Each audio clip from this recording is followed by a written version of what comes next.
Sin's drought is destroying the world. It has been active for 6 months now, leading to famine and other worldly catastrophes. The neon chem neutronic weapons he and his militia are using is poisoning the soil. It's not the weapons, Elly interrupted the middle justice of the jury of 5. A quintuplet of siblings covered from head to toe in black robes stared at her.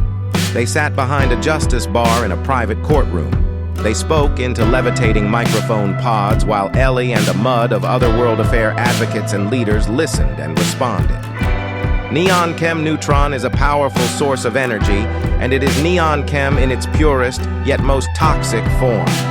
But the power isn't strong enough to cause a worldwide drought. What do you think he is using? Bal, leader of the land, libertarian, asked. He's using the Estelles. Somehow he's found a way to mix the raw power of the Estelles and neon chem neutron. How? A justice asked Elly. Unfortunately, I don't know. How are you a Panta-Astel? Elly gaped at the justices with grief. The comment brought her embarrassment. She felt shameful about Sin's actions, but it wasn't her fault he was trying to control the Estelles.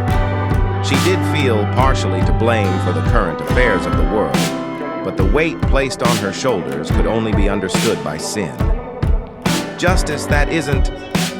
A man from the triad of sages outspoke before being interrupted by Elly. I'll figure it out and stop Sin. I am a Panta-Astel, and so is he. I was destined to stop anyone who harms the Estelles, even if it kills me. We need to figure something out, and quick. Sin is strong, and his abilities surpass yours, Elly. His reincarnate lineage also troubles me, Citan, and Sin have very similar personalities, and they both cause devastating wars. Sin must be stopped, Elly. The sooner the better. What is the plan for now? Another justice asked. Falcon, a man who possessed Spurt, spoke. He was robust and looked menacing. His head was bald, and he carried many scars throughout his flesh. His most prominent being an organic-shaped wound that covered part of his outer right eyebrow, stretching to the middle of his forehead. He spoke with a wisdom that coated his scars, but contested his youth. He was only in his late 20s. We plan to protect the temple in Allure, and the land surrounding it, as well as continue the refugee shelters in Libertarian. We know that Sin wants to destroy every cult, but is becoming more unstable as the years go on. He is currently working with inventors to patent technology and sell it onto the dark markets. We are sweeping users of the tech to acquire more information. His army is strong, and they use the neon chem neutronic gas and neon chem neutronic IV. But we have implemented spies and slowly plan to acquire Serenity back.